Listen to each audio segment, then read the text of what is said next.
My name is Thomas, and you're watching Swords to Podcast. Thanks for watching.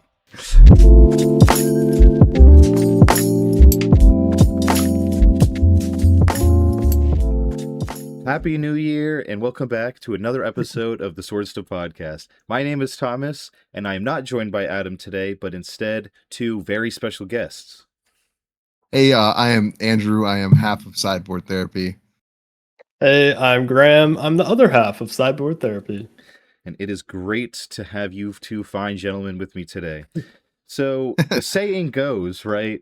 New year, new me. So I thought, like, what better part of our lives to look back and reflect and maybe improve on than our dedicated cardboard playing time. So Yeah. how about we just start with just reflecting on, the past year and what your own, kind of like your own little personal MTG wrapped. So Andrew, you want to kick it off? Like, how's the last year been for you? The last year has been, there's been a lot of change in the way I play. I have shifted a lot more towards CEDH, especially in the last couple months. That has been the biggest change, I think, competitively, trying to do more things, taking Magic to a more competitive place than prior. Built a lot of decks this year. Did do that. But I think the overarching theme is I've definitely moved away from more of like the casual bracket 1 to 4 stuff and have been really focused on CEDH, to be honest. Were you playing bracket 1 before? I don't think I've ever played a bracket 1 deck. I don't think anybody plays bracket 1, but I think I just threw that in there because maybe a precon, maybe, I guess. We'll definitely play some precons with people. Yeah. Hard to say. I think most precons, at least nowadays, are like bracket 2. Like minimum, some of them are even. But they definitely been getting stronger for sure. Yeah. All right, how about you, Graham? Last year, how's your last year looked? Last year, let's see. It's like completely different starting from the beginning of the year to now. I feel like it was all about like probably bracket 4, power level 7 deck for those before the bracket sort of thing. Let me tell you. But yeah, kind of making adjustments with the brackets and all that, and then I've gotten into CEDH a little bit with Drew, of course, and we're kind of growing on that. I think Drew is a little more into it than me, but I'm kind of growing on it. I still do enjoy casual, but kind of falling out of that bracket 4 category. I don't really think we play that much anymore. Honestly, if I'm playing casual at this point, I'd rather be in the 2 to 3 range. Kind of feel a little happier there. I think it's kind of more fun. But I still enjoy casual a lot. Trying to move off of some of the, really scary commanders, like maybe not playing Yastola as much or something like that. Maybe next year, a New Year resolution might be try some more like lesser known commanders, maybe little lower power commanders and things like that. Like I never really play Boros, right? Like let's try a Boros commander out for casual. Why not? But also just doing the CEDH and kind of learning that at the same time, so separating the two power levels. I think the problem is that with like a lot of the things that we were doing for bracket 4, we would find ourselves at the very top end of bracket 4, which is just like you're still leaps and bounds away from CEDH, but it feels like what you want out of the game maybe is closer to CEDH. At least in my opinion, I feel like it's closer to CEDH. I mean, like high power bracket 4 can end just as fast as CEDH, but it's like inherently slower, I guess. I don't know. It was kind of like in my mind, if we're putting our foot on the gas, let's just keep putting our foot down. Like, why not keep going? Yeah, I think we found ourselves in this like kind of our commander journey. It almost starts out like, okay, just throwing together like whatever you kind of have, like your bulk cards, things like that. And then I think a lot of people probably relate to like you have this almost like arms race effect of like, oh, well, now I'm going to add these things in, make this better or faster. And then I think we went to like SCG Con a little while back, and we got our like first fast mana. Like I bought my first Chrome Mox at SCG Con, right? And it was like a heavily played, like it was all beat up, whatever, right? And that went into one of my decks at the time. I think it was Sithis. Oh, we got the Mana Vaults there too. The Mana Vaults, yeah. So that went into like my Sithis deck, and that would be like a bracket 4, like, it was very brutal, like almost like a prison style Enchantress deck at that point. And it's not showing up, but damn, it's so brutal. But Like that's something to really talk on, and that kind of propelled us into this faster game plan. And then we had the bans happen, like Mana Crypt got banned, Dockside, Jeweled Lotus, I and was trying to show then you. that was a little bit after we kind of got into like the fast mana side of things. But that was all before like the bracket system, right? And now with the brackets, kind of having like it's kind of like readjusted the mindset, I guess. So it's like Yeah. you want to play that fast game, being in CEDH, I think just makes more sense. And then like 4 is just kind of that weird spot where it's like you're either in casual at like 2, 3, or just go all the way to 5. At least that's how I think we I feel think the about it. thing is, at least in my opinion, for CEDH for me over the last year has been a really big like especially with the brackets, I think it made it worse. Again, in my opinion, I think it made it worse for expectation. I don't know why, but the brackets, a lot of it is like theory. It feels like this is a Right. bracket too. Well, I could fit a really beater gnarly deck into bracket 2, and then the difference of it being a bracket 2 and a bracket 4 might be like a couple card swap. Like I could have a gangster land base, I could have all this like crazy stuff, but just like minus maybe the combos and or like tutors or the game changers, but it's still going to be a very punchy deck. And then there's somebody else with a bracket 2 deck who might just have a precon, and that still falls into that guideline of a bracket 2. Now of course intent matters wholeheartedly, we understand that, but I think the problem I found, at least for in lower stuff, expectation became very strange because someone could sit down and go, "Oh, I'm playing bracket 2." I also go, "I'm playing bracket 2," and then we are on opposite ends of a bracket 2 spectrum. So CDH for me has been like a, "Hey, we're playing CDH. Cool. Everyone's on the same page. We're all fixing. We're all trying to jam." So I think that's maybe where I've had the most enjoyment. Is it's taken a lot less of like the weird accidental stress that's put on like mostly playing with randoms. Obviously, if you're playing with your pod at your house, you know what you guys are doing, jam what you're gonna jam. But if you're like, we go to shops, go to the LGS, and we get stuck in random pods. Not everybody plays the same bracket too. So that's Yeah. that's all. That could be the hard part. So I think you're right. Kind of if you're showing up for CEDH, everyone's there to win. There's an Mm, expectation. So there's no like feels bad of they're right. playing this level and my deck wasn't quite at that level or whatnot. And So we all that's the go tricky in like part. kind of like expecting that we're probably going to lose that one. That's just kind of Yeah, part like part of the CDH game yeah. It's because just we're like, well, all I'm gonna get learning. walked turn one. Yeah, So like But on that whatever. same note, though, I think like playing CEDH, it almost to me at least feels like I'm playing a different game. It Like does I feel like like a to I think different think so of game. too. Yeah. like bracket 2, 3 casual commander is almost like a different game than CEDH because CEDH has its own like meta and you kind of expect certain things. Whereas when I play casual, I like to try to almost have like a theme deck, even if you still try to make a deck strong, but within that theme, You're playing with a different right? mentality, I feel like too. Like the way that you Yes, play your 100%. decks and the way you're thinking about the game is much different in I think you have CEDH. way more time in, obviously, which inherently you have way more time in the lower brackets to make mistakes. But it feels Yeah. like when you're playing CDH, like I misplayed, I punted. Yeah. Yeah. Like now the next Right. person wins. I literally just handed the win away. Versus I could be like, oh well, it'll come back around to me in bracket 2 where we're playing for an hour and a half. Let's keep. Come on. Yeah, Who, you who still have a chance. cares? Like, That's a oh, one great little misplay. Oh metaphor. well. I love that You metaphor. know The what I don't punting. That's hear? cool. It is a funny one, dude. I love hearing people say that. What I don't hear people say in CDH or doing like casual play, like, this will be funny. Let me do this funny play real quick. I don't hear that in Yeah. CDH. And in casual play, they're like, I can do something silly because it'll be fun. And obviously, casual CDH, if you're with your homies, it's one thing. But like, I think from at least that part, I mean, the expectation's the biggest one. What about you, Thomas? What has been your Yeah. your revelations of? No, it's been kind of similar for me. A little bit. I won't want to say opposite of you, Graham, but like I've mostly just been exploring the brackets as well. But I found myself leaning more towards like the bracket fours, and I kind of agree that like the upper end of it gets a little murky. But I don't think it's like that far away from CDH because you guys know I threw together that long shot deck, right? And we played a couple Right? Yeah. CDH games with it, and I just felt like it wasn't competing well.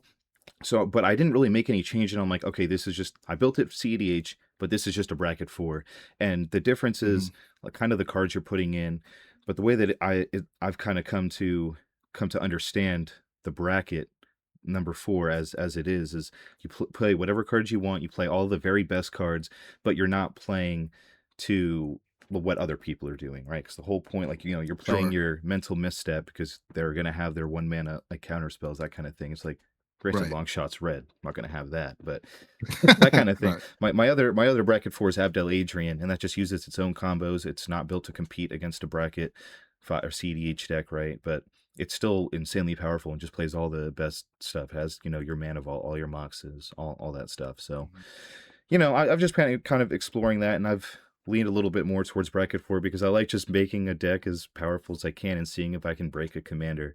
Like Toph is my big project right now, and man, it's tough. Man, Toph is hard to Yeah. crack. It's just a hard egg. Well, I Thomas, it th- sounds like we need a bracket 4 game someday. yeah.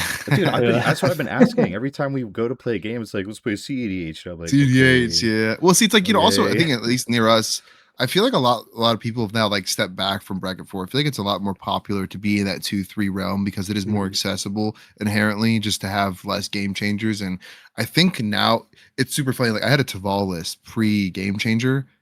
That thing has like, I don't know, every green, blue, and black game changer that could be in it. But before they were game changers, they were just, you know, good Just, cards. yeah. But it's like Right, it's so funny to staples. see. Yeah, they're just staples. Now they're game changers. So it is kind of funny to see like what's getting pushed away now that you're trying to like not use those. So I do kind of like that aspect of it in saying that, being like, oh, okay, like what else can I jam here? And it not be, you know, keep me in the same power level, but not put me to like the higher tiers of like having all these game changers. Cause I feel like now there is like a weird like stigma around like I definitely have played some cards like, oh, you're playing a game change. I'm like, But the funny yeah, part on that though is back before the brackets, at least in my experience, at like the LGS, you would have people always say, you know, the joke like, "Oh, my deck's a 7, like out of 10 right, power level." But when you looked at most people's decks, it's like, okay, you're playing a white deck. Well, you probably have Smothering Tide, you probably the have Teferi's fairies, Protection, yeah, Enlightened Tutor, like Esper Sentinel's not a game changer, but you My know, favorite it's you have card. like your staples, yeah, right? So when you play a certain deck, you kind of just expected that most people are going to have that unless they're really yeah, playing just a pre-con or like a really budget deck. But so now that you have them out as a game changer, you see like, okay, well, these cards kind of have to be cut. So now it's like, when do you find yourself playing certain ones when it's like you've got to pick your best 3 if you're in like bracket 3, right? You only run like right. 3 of them. But this is kind of interesting to see how that's happened, how there's been like a shift now away from that with the brackets versus kind of how these cards were just staples beforehand, but now it doesn't really work that way. You know, I've never even had a problem since the bracket system came out with when I'm building a 3, you know, finding it hard to choose the best game changers because I think you can build a 3 and not have to use any game changers and it Sure. still be a strong Yeah, 3. Oh, 100%. 100%, You But with definitely 100%. could. but with 4s, it's way more difficult because you have to Yeah, have that fast mana, all that stuff. And I think that's why people are getting away from it because it feels bad to put these super expensive cards in because you're probably going to have to proxy them, which I've come right. to like playing CEDH, you come to realize like that's fine. You know, that's just what We're we doing do. Oh, it. yeah, 100%. Yeah, And 100%. in bracket 4, I don't think it's any different. It's like just you'll proxy the That's what I'm cards saying. like It feels so like what I wanted out of my bracket 4 decks, I can do better in CDH. It's kind of where I landed on. It's like what I wanted is like fast, like maybe do the combo-y thing or do the like I could just do that better here and everyone's on board. Because still, even in bracket 4, I come across people that are not everyone's doing the same thing. They have more like a theme deck that just happens to have enough game changers to make it a bracket 4, yeah. but that might not be necessarily a bracket 4 deck. Like if I took a precon and I stuck X amount of game changers in it, by rules, it becomes a bracket, right? But if it doesn't have the land base, it doesn't have the fast mana, it doesn't have X, Y, and Z, The it's not going to synergy. perform Mhm. right. It's not going to perform the same way. So I that's why I think they're so close to me. I know a lot of people are probably going to disagree with that and be like, dude, this guy is in our meta, in the world we play in, around here, it feels similar. So I'm just CDH. On that point too, like a 2 to 3 could be very close sometimes, at least where Yeah. we play, I feel like. Because sometimes for a difference for some people, it could just be like your 2 now has 3 game changers in it, and that's the only difference. And Yeah, you're right. like, well, the deck's almost just as good without those 3 cards in it. So Exactly. like that level is not very There's different that's also the sometimes. conversation of like, well, what is it to make it a bracket for? Anything past 3 game changers? But it's like, Right. But it's not past just the 3. game There's also changers, it's instant no, like combos and stuff the too. mass, there's yeah, all the combos and combos. things like that too. So it's like, God, to me taking out my at least by the game changers and maybe like not playing a combo, does that make it a bracket too? Like, does that, you know Actually, what I mean? Like, oh, I take it back. They did when they just did their last like bracket update. That was one of the things they added was what turn you expect to have Right, some the to kind of win win on, on. you could be lose expectation. on, right. That was a Mhm. big one that they added.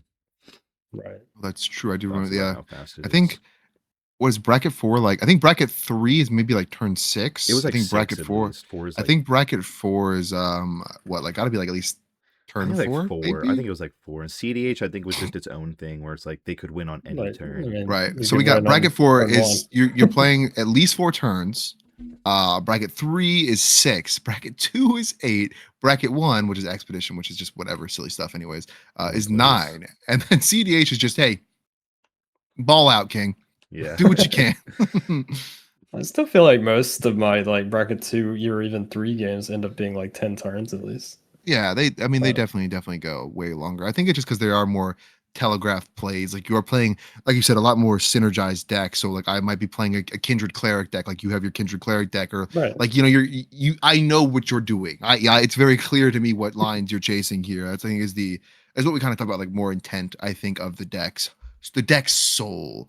We're playing more fun things. I know all the wizard tribal or like any of my artifact decks, things like that, versus hey, I'm jamming the absolute best cards I possibly can jam in this deck.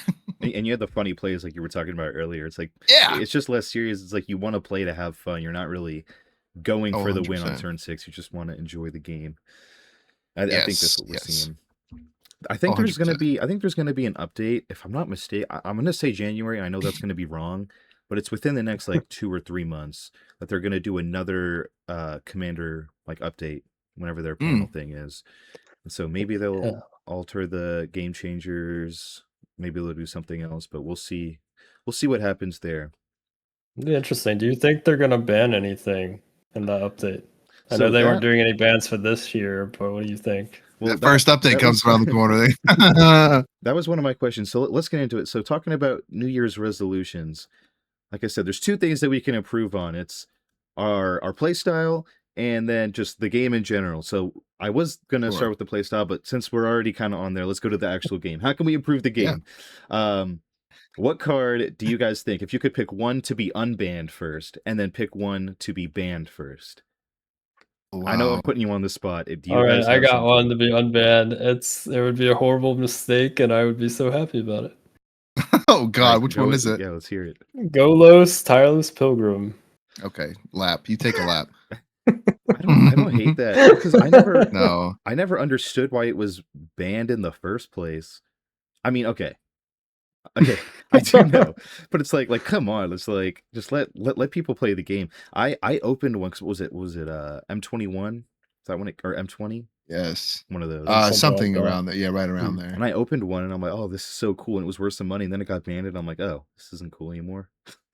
It just seems like a cool commander to build. I don't know, but I think what's okay, so give me I'm stealing I'm taking the wheel here. Give me like your a real answer, like what you really do legitimately think could come off the ban list, like hey, this really could change. And okay, then a like what, like legitimate then like a answer. hopes and wishes, like please let us have this back. But like like for instance, I think Jeweled Lotus should come back. I think it could come back. I don't see it being that big of a problem. That's my like That's my answer to you. Kind of That's the stole my I card I think answer. really want. I want If that there one was back. one Give it card to back. bring back, it's the So- Jeweled Lotus needs to come back. Obviously, as a game changer, but like, bring that back. It's for Right. Commander. Like, come on. Yeah. I do like I like that one. That would be my I think legitimately we could get a Jeweled Lotus pack. I don't see really why not. I think it I don't think the game, like with the banning of those big three, I don't think the game got worse. I'll say that. I think the game is fine where it's at. It's still fun. We whatever. The only thing I think it did hurt was your likelihood to play a bigger commander. Even though one card in the deck should not define whether you're doing that or not, I don't know why I find myself not playing these 6 or 7 drop commanders, even though now I have. But again, that's more of my competitive mindset being like Right. Like, for it's like I example, got to get it out early. Like back before the brackets and everything, I had a Muldrotha deck, the Gravetide, and that would be considered a bracket 4 deck at this point. But like I took it apart, don't even play it anymore after the banning of Jeweled Lotus. So it's just like, I don't know if I really want to play a 6 drop commander anymore. You know, it's like you're never gonna always have that card, and of course you can ramp it no. out and things like that, or you have like your Dark Rit and things. But I don't know. I feel like not having some of those options makes it less appealing to want to play like a 6+ mana commander, especially if your commander dies once. Like trying to get it back out. I don't know. What do you think about that? Well, the way that Yeah, I'm looking at, so I agree. I think Jeweled Lotus was number one on my list to come off first. I don't have a problem with Mana Crypt either. Uh, I don't either. when it comes to like what I think should be banned, I think it's nothing. I'm not a fan of banning cards, and there's nothing I could think of that I say it needs to be banned. Maybe Sure. maybe the rules committee will find something and then on them. But I'll say this: I think Darkseid should stay banned. I was fine when it happened. Obviously, the fact that all three of them went at the same time was the big issue. So I don't have a Mhm. problem with Darkseid being banned. I don't like that card. I think bringing it back will just because then everyone's just going to put it back in their decks, and it does way more than Jeweled Lotus does. No, the dockside loops are Oh yeah. crazy. I mean, So keep it on eh, the list. eh, That's mine. right, 100%. I think that Mana Vault, honestly, because one for You Jeweled mean Mana Lotus, it Crypt? really only works. It's for commanders. It doesn't really do anything other than get your big boy command. Like I don't see it being a problem. Mana Crypt for me, I didn't quite understand the banning because in my opinion here, and in the meta we were playing, it did not really have a whole lot of combo things for playing a low power. But when you're sitting at a table, when you turn one a mana vault and then play for an hour and a half or two hours, whatever it is, that mana vault has a real effect on your life. If you were flipping poorly, like playing that in a long term game was never as good. It felt so bad No. because I'm hurting myself so much. On top of being beaten a little bit because I played a mana crypt, people are gonna be like, "Oh, like this guy's got a juicer card on the table. Let's attack him a little bit." But I always felt like it was really bad. It just my opinion. It felt like I was losing more flips and taking that 3 damage more often than it being useful to like ramp something like that out. And then I didn't get to play with it in CDH, so I don't really know the effect there. But I Right. We feel like didn't get into CDH till after the ban, so we never if really anything, knew. it would be that more of a realm, anyways. Fast mana. It's all the fastest, craziest. There's turn one wins already in CDH. Like whatever. Yeah, hard to get to, but yeah, they do exist. They do They just exist. make They them do be So existing. easier. if you could see one card get banned next year, what do you think it would be? Nothing. Get Bro, banned? don't touch my cards. I mean, I That's don't my want anything answer. banned. Yeah, Yeah, I don't want them to ban anything, but the most likely thing to be banned, though. So I guess for me, I would say they might ban Ristic Study. Dude, I hope not. I I don't don't want them to, but I like definitely could see it happening. one two that it should is not be it is banned, really but they good, might. but I'll say like being 3 mana, I don't think it's too much of a problem because they banned these other cards because they're too turbo, right? Right. And Ristic Study is just more of like a long-term type of plan. Yeah, it hits all spells, so it's like better than any of the other options, like your Sentinel, whatever else. But Yeah, like, come Remora. on, it's like if somebody gets out a Ristic Study, like just take care of it, or else you just can't complain. That's where I look at it. If you're I mad that it's on just the table, then do something about it. I don't know why you don't just play with it like it being like everything costs one more, like any other stacks effect would be for you. And that's usually like the best answer for a heuristic study because like I think the biggest problem with heuristic study is that since it's not flat, if I pay and spend my whole turn paying, and then you spend your whole turn paying, but then Graham casts 6 spells, doesn't pay a thing, that player still drew That's the six problem. cards. The biggest issue is That's that the it is problem. not a forced one, because it doesn't matter if 2 out of 3, and then also there's 3 other players. This is just an example with 2 other fellas, but if there's another person in here, you know what I mean? Even if 3 of us pay and one person doesn't, dumps their hand, that person draws basically the equivalent of a new hand. The advantage is astronomical, and I'm a heuristic study lover. I love it entirely. I think that. God, yeah, it's a hard one for me. I don't think it should see a ban. I think inherently there should be strong cards. There should be cards that need to have. Hey, I got to have enchantment removal. I got to play more enchantment removal. I got to play more graveyard removal. I think there are cards that should make you go, man. I might need to have an answer for this in my deck somewhere. Like you should have at least something that maybe could interact with this. You know what I mean? Don't silver bullet everything, but like, you know, I feel like having at least one way to get rid of enchantments. Enchantments are very powerful and prevalent in most games you play in. I think that having an answer for it is pretty good, but and especially since it's just been reprinted too multiple times, I feel like it, honestly just keep reprinting it. Drive the It's prices like into the floor. Make it's them cheap as almost dirt. Let like everybody have them. it's almost like Soul Ring in a way. And there's people that do not like Soul Ring, right? There's a lot Like of people who don't it's like a very sorry. powerful card, Just very It powerful card. is. It But is. but I think it's almost just become like a staple of the format. It's like the identity for the format in a way.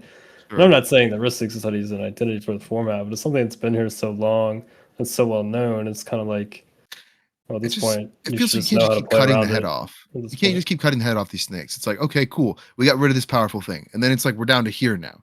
Well, what's this next powerful thing? Well, then is that going to eventually be too powerful? Then we'll go down to here. And it's like, we just keep tearing ourselves down. And it's like, You just look play at the the game. BB situation, where it's like, well, there's always going to be new things coming out that are going to be Right. powerful or broken in some way.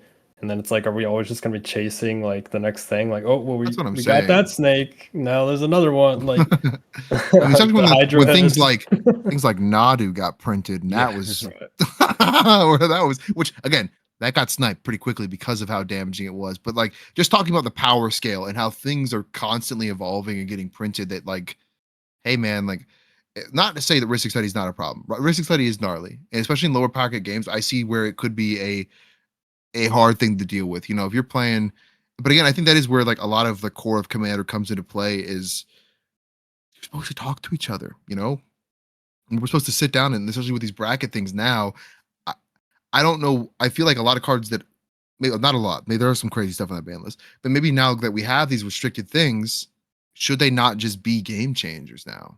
Like, should they not just be the game changers where if, okay, my game changers are now a mana vault and a mana crypt, and then one other thing. So now 2 out of 3 of my game changers for bracket 3 are ramp. You know what I mean? Like, why is that not an option? I like that as an option. I think that, you know, as long as everybody's sitting down and saying, hey, I'm playing with game changers, you should expect game changers. That, you know, like that should be the part of it. That's the whole point of the game changers, right? I mean, I think it all comes down to like how comfortable you are with the people that you're playing with, because like even like I said, when I build bracket threes, I don't even put that many game changers in. So like, Yeah, you know, 100%. that's really all it comes down to. And there's just certain people that just don't like these cards and don't like seeing them, and it's like, okay, go just play bracket You know two or what? play with somebody else. Like that's You know what Graham and I have been on? Because well, okay, I want your opinion first. What do you think is the most played color, like just generically I know where in this Magic? is going. you're asking, I you're love asking this. me. I mean, okay, Yeah. I would probably have to guess blue. You think Or oh, interesting. black. I would dude. It's like it could be anything. I think. Well, okay, what are we talking like mono, like most played, like just single color, or most like included color? Most I think included most color included color just in general. Then okay, for I mean casual. it sounds like I'm gonna be wrong, but my guess would probably No, be go ahead. blue. Yeah, but okay, so that's fine. We always think it's green. That's my go-to is green as our guess for green. So we running a lot of cards called it's a card from Tempest, and it's also in 6th edition called Insight. It's also a 3-drop blue card, but it says whenever one opponent plays a green spell, you draw a card. So it's a similar slot as Ristic Study, but it only targets green players, because I feel like a lot of pods, green's green's everywhere. It's super strong. I think a lot of pairings too, like Simic's disgusting. Abzan is Simic. like, I love Simic so much. So like, you know, a lot of these decks, especially for lower power, I'm not running Ristic Study and I'm running Insight instead, and just being like, one out of 3 of you is playing green for That's sure. like the bracket and every 2 spell you cast, bracket I'm 2 going to draw. alternative. And they don't even So- get to pay for it. That's crazy. Yeah. They don't even get to pay for it. You just get to draw. So if any of you don't know about Insight, go look at it. Why not? It's $1, $2 card, and it's so good. I mean, There's hey, also it could be dead. It could be dead if there's no green players in It the could pod. be But dead. odds are there's going to be at least one green player in the pod. Or you just play one of those decks where you give away all your shit for people to cast. It's like, here, have all these green spells that you can cast from my deck, and then Yeah, whatever. that's true. There's some fun There's also builds. the green one, the 2-drop green one, Compost. It's a 2-drop that says whenever a black card is put into, I think it's an opponent's black card, you draw a card. And If a black card goes into the graveyard. graveyard, you draw a card. So I don't know, some budget ways to just like get this like passive card draw that are just like very like just kind of very niche. I feel like you probably like a lot of people aren't running those, but that's There like been aren't my like answer. a lot of those kind of cards anymore where they're like targeting like specific like colors or color pairs and things like that for different effects in the feel game like now. Now is because they mix so much more. I think there's so many like hybrid or like, you know, we're running so many like multicolor things. I Right. feel like it's so much broader than before, where it was probably a lot more. I think it was all entirely just, you know, or majority was just monocolored. Dude, I have an entire page in one of my binders dedicated to circles of protection. Like I've just Oh been yeah, so collecting them, just and it's just it's just protection from like whatever color you just get to Yeah, choose. that's cool. So yeah, it used to be more of a thing, but it doesn't mean you can't play them now because with all these like hybrid colored spells and stuff, you're right. still gonna get that color, right? So I feel like you're Oh not yeah, really losing 100%. anything by Yeah, playing these cards. Those That's sound what a I'm lot of saying fun. with insight. Like most of the time, you will catch somebody with a splash of green, Yeah, and hey, it's worked well for me. It has also sat in my hand a couple times, so don't yell at me. It's a good card, I think. hey, we're Uh, here to have fun. We're here to have on, fun. on a card of a band thing, how y'all feel about my boy Primetime? I'm talking about no, Primeval Titan. you can't unban him. It'd be way too good. I You mean, think so? I'd be fine with the advance, but I think it would be A there six would be drop a six lot of six that just backlash gives you about that. so many It's lands. But good. see, okay, my thing is though, one, you have to get it off a tutor. He can't be your commander. He's got to be in the 99 somewhere. You got to find him for first. Okay. There's a lot of Oh, Two, it's ways to so find a hard. good look, It's so tutor. hard to tutor up a There's a green lot creature. of ways. Can I the other think thing of a is though, simple way? Dang. the other thing is though, I guess it would just make it go faster because I was gonna say, how many landfall decks have you played against? Where like my landfall decks, disgusting, bro. I will be playing like umpteenth lands a turn, bouncing them, doing all this crazy stuff. Anyways, that's why. Like, is there okay? In y'all's opinion, is there anything on the ban list that you feel like at the time was banned correctly, but now we have crept in power to where it feels like, I'm like sure I there don't know if this is. is I'd have to the actually biggest look at it deal, to see. Yeah, well, it's tough because I wasn't paying enough attention, I think, to like when stuff got Sure. banned. Because like the only stuff No, that I and can that's like totally fair. remember is Nadu, and Is the big I ones. can't say Nadu because obviously that Nadu deserves should to be definitely stay banned. where he is at. Or Yeah. they How do are you at. feel It's about definitely. how about Sundering Titan? That was my next question to you. Was how do you feel about boy Sundering Titan? Because I I want feel this like big boy back to destroy all the lands. Give it I to me. think that could be acceptable at this point because it would be locked to what your bracket 3-4 because the game changer. How does Right. 3 And feel it's land about the mass destruction, land a bunch of destruction? land destruction. I think Right. I think a little bit. No land destruction's allowed in like 2 or below. I'm not sure about 3. I'd have to check the. Mhm. The thing There's is so though, many even powerful lands now, though. So like right, I was about to playing say, more oh land my destruction, like gosh. landfall gets a pass. Landfall Yeah, is so disgustingly good and casual. It's like the best archetype in my opinion. And then you just have all these powerful lands, and no one plays land destruction, or it's so rare. I think we're ramping up now, especially with the World Sea Precon having a land destruction thing in there, but also with the introduction of earthbending. I think Mm, even now things. I mean, if I run land destruction, I'm blowing up your earthbended lands. Even that doesn't.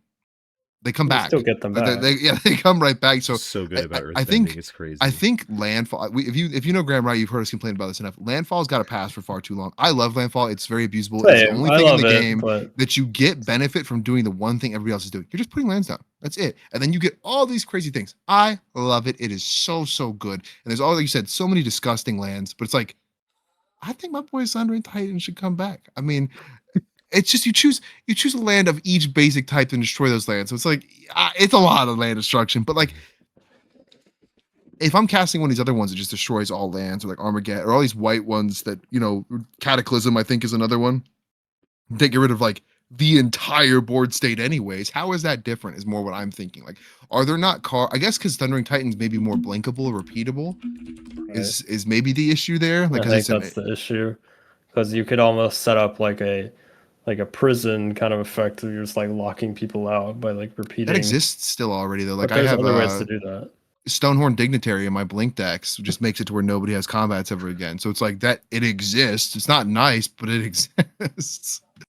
I mean, blink decks are the problem now instead of landfall. Blink decks are also really gross. I'm looking at the The list here. I'm value. trying to see if there's anything Decks. else that's worth coming off. Dude, What we about should bring all the anti card. We should bring back gambling to. Well, yeah, we don't condone gambling on this podcast, by no. the way. But we should bring it No. back. If they brought it back, we could condone it.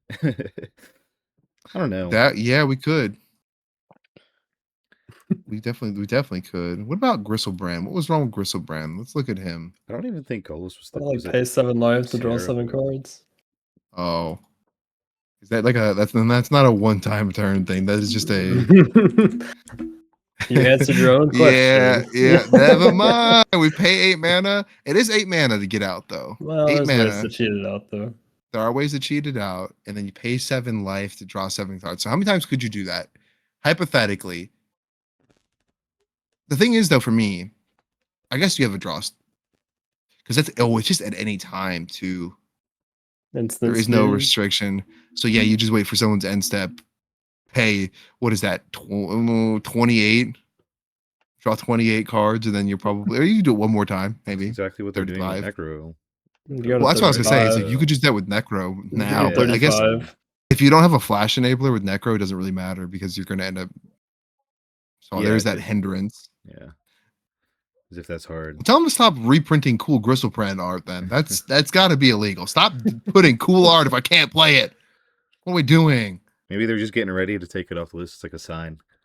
Look, I better not be because they just reprinted Dockside and Avatar. So Well, that better not be. But I think that was a mistake because remember, like they were working on Avatar since way before the committee like quit, like the old committee or whatever. So I think this Dockside card was made before Wizards like knew they were taking over. So I don't think that was Before on the ban purpose. Yeah, before announcement. the ban, they didn't know like that the ban was going to happen because that was when they had nothing to do with Commander when it Right, because it's kind of like we had the Mana Crypt like reprints with Exelon happened like what, a year before the ban too. yeah. So it's kind of feels bad. Not the chase they just don't card. know. And in Commander Masters, not the chase cards getting banned. That was no. crazy. We love them anyways. It's fine. But So what look at about some with more of these like ban hybrid cards. mana symbols? I know there's Ooh, been some talk I about think that. it's a mistake. Yeah, Big I mistake. agree. really But I quick, was really gonna let quick. Thomas. So let me. I actually, it's funny. I have this on my list, and I have the exact wording you? of the what do you call it, the update here. So let me just refresh exactly what Yeah. I think it was Gavin said. In Magic, hybrid cards are made to be playable by either color. That's how they work in Right. all of Magic. If I have a Kitchen Finks, I can put it in my mono white deck or my mono green deck. Commander is a place where it's the opposite. You can't put it in either a mono white or a mono green deck. Allowing hybrid would give decks with fewer colors better tools and options to play. It allows for more playable options. And then, from a design standpoint, the way we design hybrid cards today is that it would need to be a card we print in another color. They must obey the rules of a white card and a green card independently, and they are often weaker than a monocolored card in either color. So that's the interesting thing is they, from a design standpoint, they're saying you can use it in either one, but it's going to be worse than if it was mono. Do you either think way. that, like, if I put a Vexing Shusher in any of my red decks or Vexing Shusher in any of my green decks, now all of my target spells can't be countered? I feel like that's not worse. I feel like that's way better to have a creature that can continually make my things in a typical color pairings that don't have a lot of counter spells. Red has some, fancy stuff, but green especially really struggles with a direct counter, or it's not countering, excuse me, or making my things uncounterable with Vexing Shusher. I feel like that would be great. You kidding me? I think that'd be perfect. And I think they're talking about like going forward, future design. They would have to Right. make things weaker, but then They you still said- have the But everything problem of- behind that right, has to work as too. of now. All They the said that's stuff how they're behind doing it, it though. now. So Right, but there's still a whole backlog of things that would be problematic, in my opinion. Well, I don't disagree. My issue is they're talking about it as if you're only going to play these cards in a mono color deck. Like, no, you're gonna be playing other colors that you don't have whatever the other side Right. of that Like, hybrid what if is I'm gonna playing put in there. Simic, but now I'm also Right. running the Vexing Swisher, which is a Gruul hybrid card, right? Exactly. So it's like Or what now is the that actual gets wording tricky. on is it just because it's like what was the thing about it? Is it just like hybrid in the mana cost or also in the body that changes the what would so define? Because I know if it's hybrid in the body, it's still hybrid. Like if, for example, Deathrite Shaman wouldn't count since it has can't the because actual. it has to, that's right. Okay. But if it has hybrid like everywhere, then that's fine. I mean, because I feel If they make the jamming switch. somebody like Plagan into like one of like some of these other crazy decks, I feel like would be so wild to just have something that I can might have to cook some ideas on some Is Plagon, is he hybrid? No way. yeah, he's a blue white. Oh. Well, no, but wait, Not that the is mana hybrid in cost. his That's But it's- crazy. Isn't he? No, you're Is right. that not hybrid? No, Does you're that make right. him a It's hybrid? only Am I two- wrong? It's hybrid in Because his- he's only white because of his in the body. So does that make him a hybrid mana cost, or is it just blue? Is my question. I think that would make him. Well, he is a blue card. He can't be played in the white because he has the blue Oh, I guess symbol. because he's blue. Right. You're right. So maybe But then- maybe Plagan's a bad example. But then the question is, can he be played in a deck without white because of the hybrid? I don't know because he's an Azorius commander. So like, is No, that that's I what I think was it's asking? Is that I think it's just the mana, the hybrid is it mana just the symbol. mana? Okay, okay. So So like maybe for that. like Besiege the Queen, it's just like hybrid, colorless, and black. So it's like if you had that card and you're playing a colorless deck, now you can play that card Yeah. rather than having to be in a black deck to play that card. I'm not a fan. I've been saying this forever. I don't think it's a good idea. I don't want to see it. I'm I'm not gonna spend all this time doing all this research of all the reasons I think it's a bad idea. I'm just gonna, Yeah, I intuitively think say this is not probably a good idea. breaks some things that we weren't aware that were a thing. But Yeah. hey, you could run Guttural Response in a green or red deck now because that's Well, a counter target blue instant. they haven't If made you the could. change. They haven't made the Oh change. yeah, yeah. I'm saying So, if Right. we're talking if they did. in our make believe world, if this happened, Yeah. yes, you could run that. I But like how then I'm you just like have all these cards cards for green or like red. what about like the Avacyn that is white on the front side, completely white on the front side, but then the back side's red when she Is that transforms, but there's no mana cost on the back side. You have to I don't remember exactly what has to is that happen for land her to still though with a transform. Plagon thing? Because it's not. He's a blue card technically. It's like okay, for instance, like a Tali, a flip a Tali is Gruul technically by identity, right? But he's a red card. Like you Yeah, can't. he's a red. Yeah, when it comes to like, So like, it's kind of like how I wonder if that's what's her the face same idea. Sisay is a white card. So TLDR, too complicated. Mm. Don't do it. Yeah. Not a good idea. But with that, and it's funny. The last thing that I had on my list when it comes to like rules changes. Not that this has been anything that's been talked about. I just wanted to get your guys' opinion on if you've ever done these before. So alternative mulligans. So as a Mm. refresher, so the current mulligan is a London mulligan where you draw 7 and then like every time you mulligan you draw 7 but then send like X to the bottom, which is however many times you Sure. mulligan. The old one was called a Paris mulligan, which is where you just draw 1 less every time, right? Which is a lot better of a change.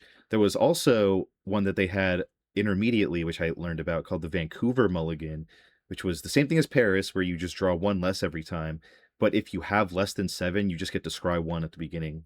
Like no matter how much less, it's just scry 1, which is interesting. Okay.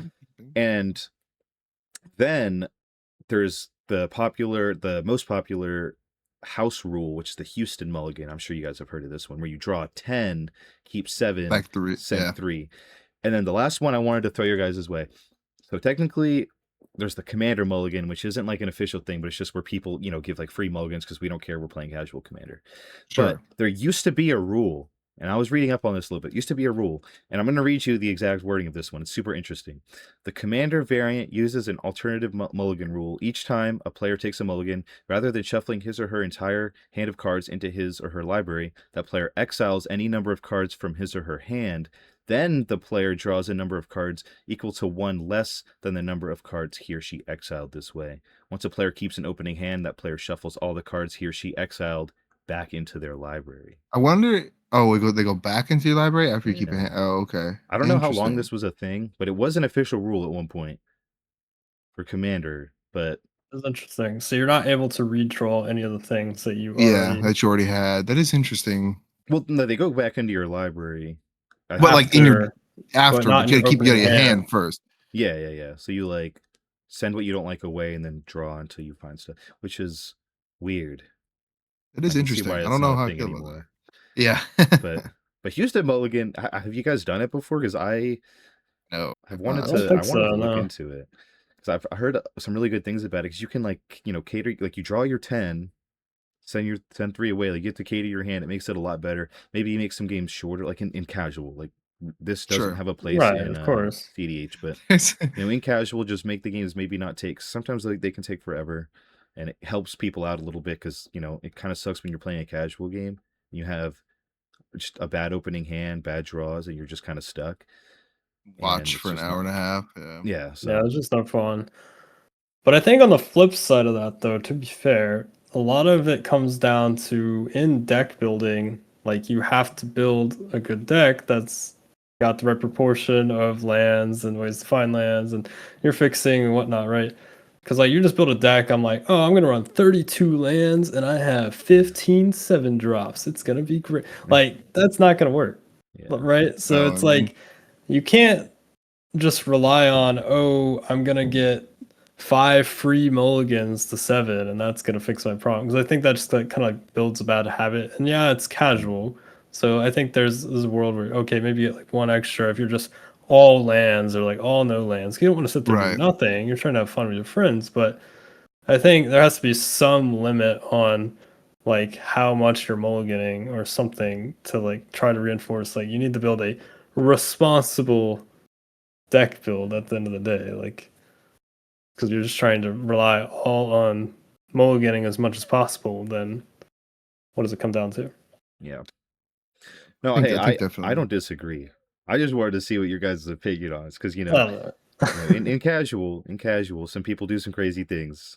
House Look, I rules, want to do the things like that. one. There's a one house rule online where it's like, again, a lot of people are not gonna like this. Everybody starts with I think like you go get 2 cards out of your deck. Those are the 2 cards that have to stay in your hand. Everything else, you get no mulligans. You get to choose 2 cards. Doesn't matter what 2 they are. You draw 5. That's it. That's your hand. Ooh. So I was like, oh, I kind of want to try something like that, where you get to like a set amount of cards, whatever your play group decides. Say it's 2, 3, whatever it is. But like, small enough to where you're gonna get some variance anyway. So maybe 2 is a good number. 2 is good. And then you draw 5, you don't get anything else. So then it's like, do you get ramp? Are you going to try to do your little silly combo? Like you might not draw enough everything else to You get get a your really combo good to work. land, maybe. Right? Yeah, maybe you insure like a land and like a soul. Like what would you, Thomas? Yeah, you could always have a land soul Well, ring. do you think you'd have a go-to, or what would you think that you would try to get? Like, would you try to get like a land soul ring every game, or like I feel like that's like probably a very generic answer. Yeah. Like you're gonna have 3 mana turn 1 anyways. Well, it's tough. But So I don't usually play like if we're talking casual, right? This is sure, yeah, definitely 100%. Yeah, This is 100%. definitely like at your kitchen table magic right now. Yeah, We're kitchen chilling. table magic. So I'm not gonna have like guys create those big lands. So I think I would No. just play, just hope for the land. Oh, I know Probably what Thomas is getting. grab your best Esper Sentinel. I was gonna say this maybe is the land Esper Sentinel. Esper Sentinel's not Land not a Esper game Sentinel. changer, so I can play that in It's bracket not. too. It's Yeah. not. It's a land Esper It's like a Sentinel. bracket 2 kitchen table game. No, Okay. genuinely, that could be my answer though. Because I was gonna say get your Yeah. best rock, but Esper Sentinel, it's an artifact. Is kind of disgusting. It would That's work. like a Yeah, rock. as a turn 1, it's a great turn 1. So that way, It's a when the great other turn players 1. play their soul ring turn 1, Yeah, you know for sure you're getting a couple Yeah. draws. So I would God. say that, because I mean, yeah, you could get your combo pieces, but if you're playing 2-card combos, then Yeah, no. it's not. If you're playing casual 2-card combos like with your homies, like that's not. No, that's gross. We're What not here about, for like, that. So What ramp about is like a probably the draw answer. effect in your opener hand? That way, no matter That's what what I you was draw, thinking. at least you're gonna Just have a way to get Esper, more I guess, is cards. kind of that. would Which be, I guess that is, yeah. I was thinking like something like more than just Esper, but that's fair. Sure. Yeah. I go I think don't it know. would depend on the anything deck I'm else. running, honestly. Like if I'm playing my what would I think like I guess like it would have to be like, because like if some decks you like run a deck and you're like, man, I have 1 card. Like I don't know, for instance, like in my Joyra deck, Bergie or something like that, the things that let me keep going on a storm turn. Would you get a card that would be like, it might not help me right now, but I for sure have this now. Like I don't have to worry about trying to find this in my deck. I for sure have this. I think I might try to do a little bit of both of that. Like Yeah. maybe get one thing where I'm like, for certain, this way I know I have it. I'll get to play it at some point. As long as I'm like I'm not drawing. I'm not getting like a 6 drop here. Right? I was Like a gonna 2 or say, 3 if drop. it's too expensive, if it's too expensive, No, then, no, like, for sure. And The then risk probably of some not ramp. getting any lands is scary. Like That if is, you isn't don't get that's so scary. it's almost Because like then you could taking just be a like, soul ring is a good idea in that case. yeah, probably it might be. But then what if you draw no lands and you're just burnt? You have Yeah. soul You're ring gonna with draw no a land lands. eventually.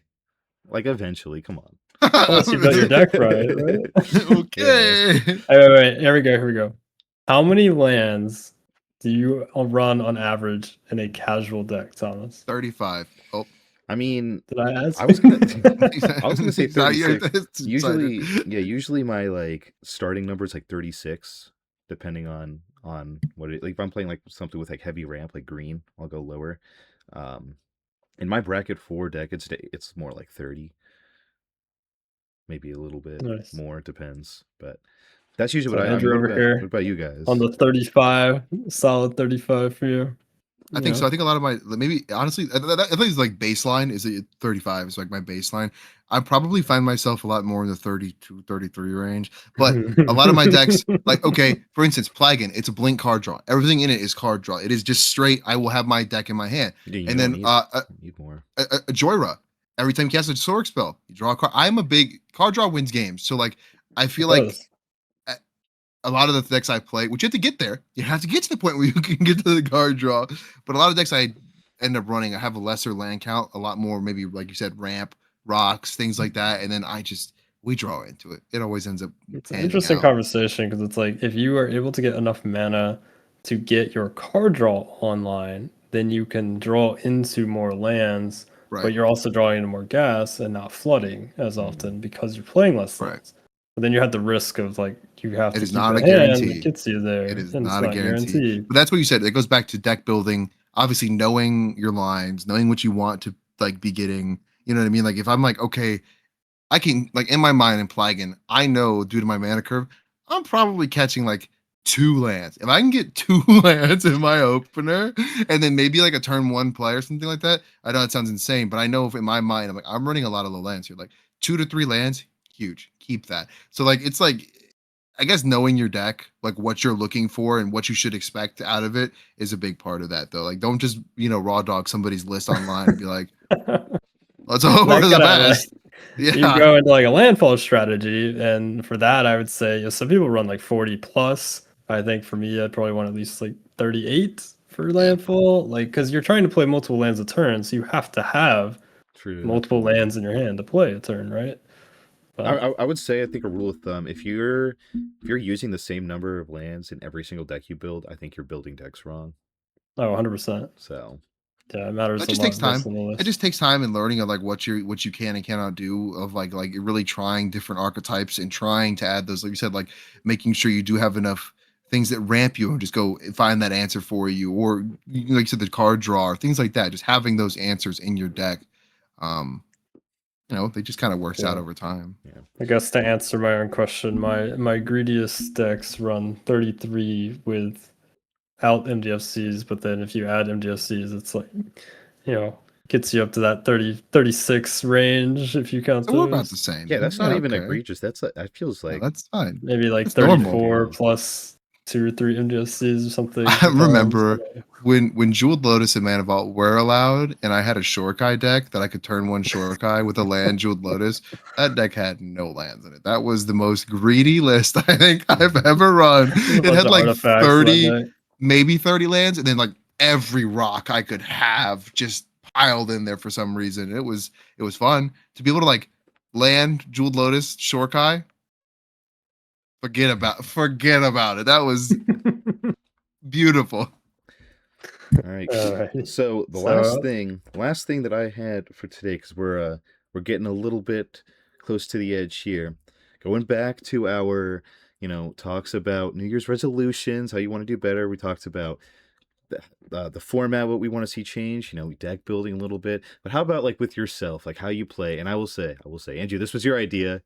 This one. I'll give you a little credit on this one. This is a great idea, and we're gonna wrap it up with this one. What's one thing that you want to change with yourself on like how you play going into this new year? Andrew, it's your question. You want to go ahead and start? Give us an answer. Yeah, I think for me, at least I think most of what I want to see different from me out of a table is maybe it's always so hard to be like, oh, I'm good at everything. No, you're not. It's like, I think that I definitely need to work on paying better attention to politics. I know that sounds silly, but since for me, like I said, I'm really branching out into the CEDH world, and the politics in CEDH are so much different than in the lower brackets. And I have been talked into some really bad deals in CEDH, or I took a draw where I shouldn't have taken a draw. Like just the talking and like making sense, because I feel like a lot more in CEDH, people are like, hey, I'll show you this piece of removal if you don't do this thing. Like there's so many more like the conversations get a little intense. So I think my political game needs to step up a little bit if I'm going to be stepping into like I'm going to a tournament tomorrow, and we'll see how that goes. But like I definitely think for me my ability to really assess and talk and figure that part out needs to be better. Yeah. How about you, Graham?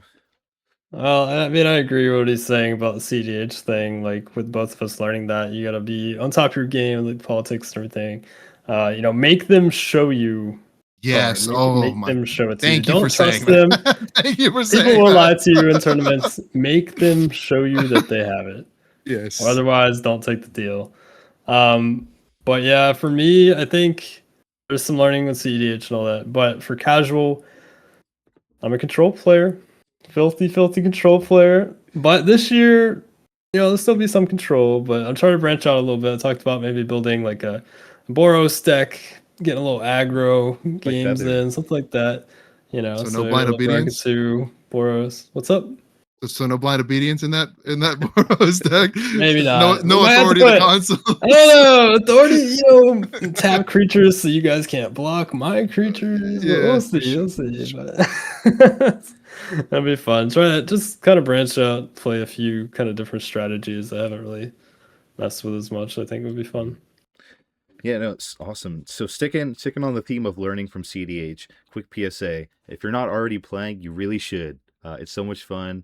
It teaches you a lot about the game. So that's what I'm You going to do say. learn Yeah. so much about the You game. do. You're absolutely right. So many interactions that you just may not have seen otherwise. I think it Yes. helps your threat assessment a lot, It does. in my So opinion. I think this it helps your threat is assessment a whole bunch. yeah. This is actually kind of what my answer is. I need, when we're talking about in casual, this is what I'm taking away from CDH. Is I need to pay more attention to what other people are doing, because in CDH Mhm. like you have to. So I do that in those games. I'm looking at what other people have, kind of doing like the assessment, whatever. But in casual, kind of what, so I don't build like full on pillow fort decks, but that's kind of my play style. Is I'm like, let me do my thing. I don't really care about what you got going on over there. Right. And it's like, if you bring it my way, then like we're gonna have a problem. Like that's always been my play style. So I need to maybe That's very just like, common though. yeah, but and I've Yeah. never had a problem. But sometimes I could, if I want to, not that I have to get better at casual, but some decks maybe. So just paying a little bit more Sure. attention, I guess, because it also is like a respect thing. If you're, I mean, not that I'm the type of person to just sit there on their phone when it's not my turn, but there are people out there Right. that do that. So you want to show respect Clock to out. people, Yeah. Right. to you're playing with, and not look like you're just kind of, hazy eyed waiting for your turn to come back around. So Yeah, because that's my the answer. that is kind of the worst whenever you're playing with somebody and like you have triggers that affect everybody and keep it. Hey, do you want to? Am I good? Like, because it kind of hampers your turn a little bit too, and they're just Slows it like all down. they just Everybody's checked not out. just focused on the game. Yeah. Yeah. Yes, yes. Moral of the story from today's episode: CEDH is awesome. I think we could all agree on that one. Yes, But- play more CEDH. It's Go not try as it scary out. as you think. We were talking about that earlier on the phone. Actually, there's the quick bar here. I was like, it's such a funny like you have this preconception of CEDH. It's like it's this fast, crazy fast format, and it is. But you know how many times I've sat at a CEDH table for an hour and a half or more and played in the same amount of time? Like you do. Sometimes you do have time. Yeah. It is fast. People can win fast, but if people have answers. Hey, it's gonna go. It's gonna go to time. Cool. Well, I want to thank both of you guys for joining me today. It was a lot of fun. I hopefully will have you guys back real soon. Yeah. Do you guys Of want to course. leave us with anything else? Any Oh. last thoughts to wrap up? I'm excited for Lorwyn Eclipse. Must say. Looking forward to Run it. more land removal. Land removal. Yes. He's right. You should. Landfall. No more pass for landfall. Yeah. Run more Beat land 'em up. removal. That's always my PSA. Blow up everyone's lands. Make me cry. Yeah, all right. So thank you guys for tuning into this one.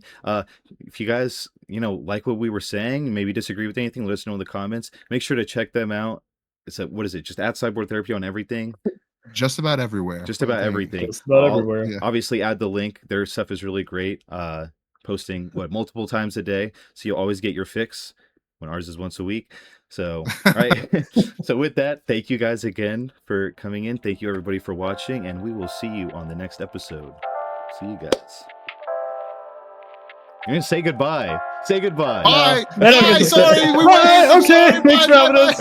All right, bye guys. Bye, Thomas.